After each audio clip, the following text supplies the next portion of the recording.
बारिश में मटर पनीर चावल वाली। बारिश बहुत तेज हो रही है।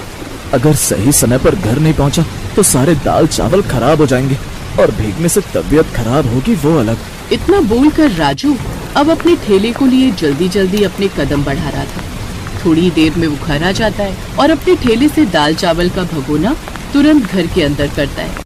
अपने पति को इस तरह भीगा हुआ देख सीमा ने राजू से कहा, हे भगवान, इतनी तेज बारिश में आने की क्या जरूरत थी? देखिए किस तरह भीग रहे हैं आप, अगर बीमार पड़ गए तो। इतना बोलकर सीमा राजू को शरीर पोंछने के लिए तौलिया देती है। कुछ देर में राजू कपड़े बदलकर खाना खाने बैठ जाता है। राजू और सीमा खाना खा रहे थे, लेकिन राजू का उतरा हुआ चेहरा देखकर सीमा ने सवाल किया, क्या बात है जी, आज आप बड़े उदास लग रहे हैं, कोई परेशानी है क्या? अब तुमसे भी क्या छुपाना सीमा, मैं बस अपनी आर्थिक स्थिति को लेकर परेशान हूँ।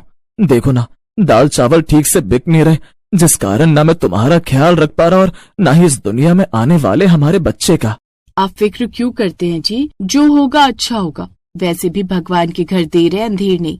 आप ज्यादा मत सोचिए और खाना खा लीजिए। सीमा ने अपने पति को दिलासा दे तो दिया, लेकिन कहीं न कहीं सीमा खुद परेशान थी, क्योंकि उसके घर की आर्थिक स्थिति ठीक नहीं थी और बारिश होने के चलते उसके दाल चावल का ठेला भी नहीं चल रहा था। अब दोनों पति पत्नी खाना खाकर सो जाते हैं, पर अगली सुबह जब वो उठते हैं तो देखते हैं कि बाहर बारिश झमाझम हो रही है। उस झमझमाती बारिश को देख इसे कहते हैं गरीबी में आटा गीला होना। वैसे ही हमारा काम बंद था, अब इस बारिश ने वो भी बंद कर दिया। इतनी तेज बारिश में अब मैं कहाँ जाऊँ अपने दाल चावल बेचने। इतना बोलकर राजू काफी उदास हो जाता है और अपने घर के दरवाजे पर ही बैठ जाता है।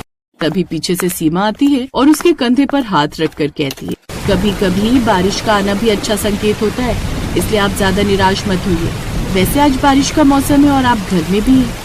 हमने अपने ग्राहकों के लिए दाल चावल भी नहीं बनाए, तो क्यों ना आज मैं मटर पनीर और चावल बना लूं? लेकिन सीमा, पनीर लाने के लिए भी हाथ में पैसे होने चाहिए। मैं पनीर कहाँ से लेकर आऊँगा?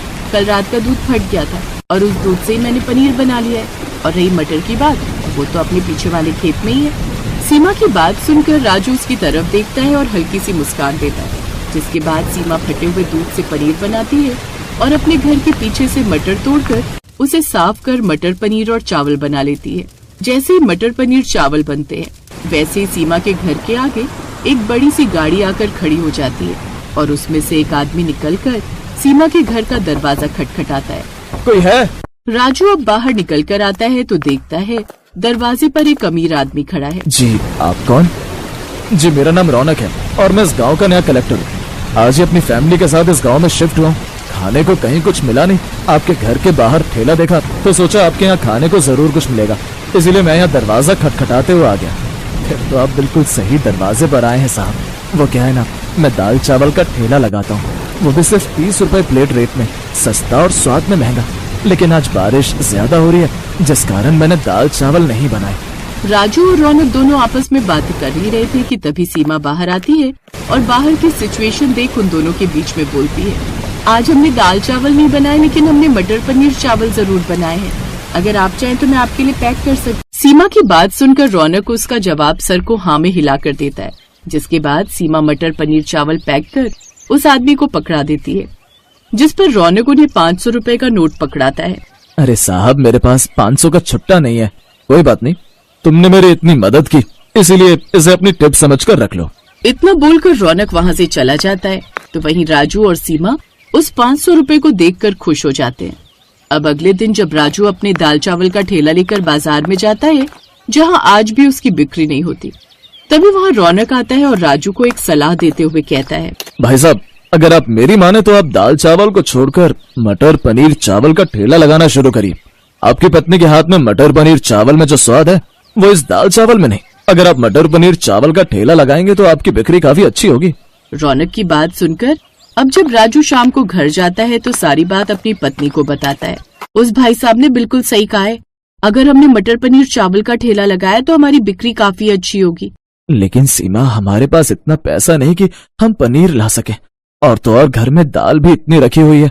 अगर हमने दाल चावल बेचना बंद किया तो हमारी दाल बर्बाद हो जाएगी। हम दाल चावल का ठेला बंद नहीं करेंगे, आप दाल चावल का ठेला लगाइए और मैं मटर पनीर चावल का काम संभाल लेती हूँ। लेकिन इतने पैसे आएंगे कहाँ से? राजू की बात सुनकर सीमा अपनी बहन को फोन करती है और उससे कुछ पैसे उधार ले लेती है और उस उधार लिए पैसे से वो कुछ पनीर और एक ठेला खरीद लेती है। अब अगले दिन से राजू और सीमा दोनों ही अलग अलग जगह अपना ठेला लेकर निकल जाते हैं। जहाँ राजू की बिक्री कम हो रही थी तो वहीं बारिश में भी सीमा के मटर पनीर चावल काफी अच्छे बिक रहे थे। सीमा बहन, सच में तुमने मटर पनीर चावल बहुत अच्छे बनाए। बहुत कम समय में तुमने अपनी जगह बना लिया यहाँ पर। भाई साहब बिल्कुल ठीक कह रहे हैं बहन जी। इतनी बारिश में भी तुम मटर पनीर चावल ठेला लगा रही हो। सच में तुम्हें सलामी देने का मन कर रहा है, वरना इस बारिश में दूर दूर तक कोई ठेले वाला नजर नहीं आ रहा।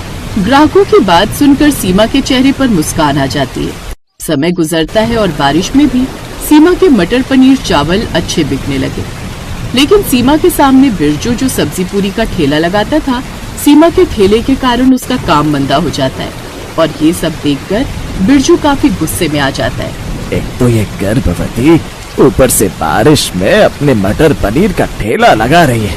इसके कारण तो मेरी बिक्री ही मंदी होती जा रही है। इसका कोई ना कोई जुगाड़ तो करना ही पड़ेगा। इतना बोलकर बिरजू गुस्से में तमतमाता हुआ अपना ठेला लेकर वहाँ से चला जाता है। अब शाम को जब सीमा अपने मटर पनीर चावल का ठेला लिए घर जा रही होती है, तभी वहाँ बिरजू कुछ गुंडों के साथ आता है और सीमा के ऊपर जैसे ही हमला करने वाला होता है कि तभी वहाँ से एक गाड़ी आती है जिसमें से रौनक निकलता है और रौनक बिरजू समेत उसके गुंडों को अरेस्ट करवा देता है। आपका बहुत बहुत शुक्रिया भाई साहब, अगर आज आप नहीं होते तो न जाने ये लोग मेरा क्या करते। कोई बात नहीं, आपने मुझे भाई कहा है और अब मैं अपने भाई होने का फर्ज अच्छे से निभाऊंगा। इतना बोलकर रौनक वहाँ से चला जाता है। तो वहीं अब सीमा अपने मटर पनीर का ठेला लगाया करती और उसकी बारिश में भी काफी अच्छी बिक्री होती है। समय गुजरता है और गुजरते समय के साथ अब सीमा और राजू की आर्थिक स्थिति धीरे धीरे ठीक होने लगती है और कुछ समय बाद राजू अपने दाल चावल का ठेला बंद कर अपनी पत्नी के साथ ही काम करना शुरू कर देता है।